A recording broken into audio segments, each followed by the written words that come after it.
halkaan inuu ku kulmiyay inoona suurto geliyay inaan isugu nimaadno xafladan quruxda badan oo lagu maamuusayo Beeldaaje Cali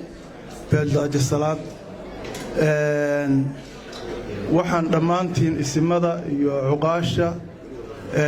dawladda wasiirka taliyaha qaybta gudoomiyaha degmada cidii kale oo dawladda ka fadhido aan hadda ishaydu qaban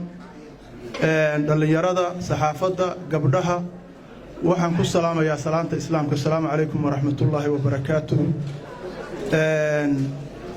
aad iyo aad baan ugu mahad celinayaa cidii soo abaabushay iyo guddiga qabanqaabada xafladda oo si weyn oo wanaagsan u soo agaasimay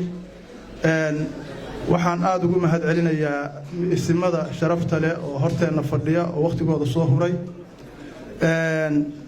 inkasta oo horay gabay u dhacay oo jiray oo ahaa iskaga daalismooyay dad bari haatan boqordiin waxa weeye maskabkan waxa weeye isimada waxaan ku matalayaa boqorka afkiisina waa ku hadlayaa afkii nabadoonnimada iyo mas'uuliyadda isaaranna waa ku hadlayaa maadaama dee boqorkii uu maqan yahay isimadiina joogaan maamuskeedana waa leeyahay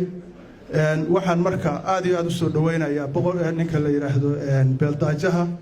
waxaan leeyahay culays baa lagu saaray hawl baa kugu soo korodhay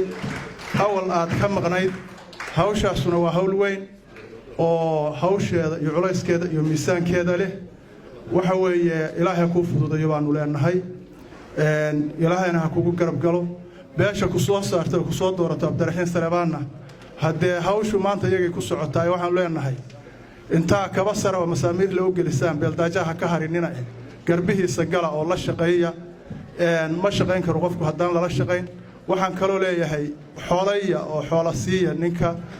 isimkiina ah oo isimka Puntland isimada Puntland ku soo biiray cid kasta oo halkan fadhida iyo qabaa'ilka Puntland iyo qabaa'ilka Soomaaliya cid kastaba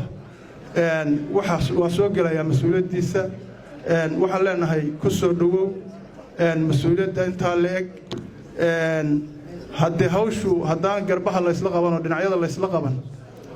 qof kaliya far kaliya fool ma dhaqdo waa la yiri taageero u baahan yahay isimadu uga baahan yahay nabadoonnadu uga baahan yahay beesha uu ka soo jeedo buu uga baahan yahay waxa la rabaa dhammaanteed inaan garbaha qabanno oo kicinno oo la shaqeyno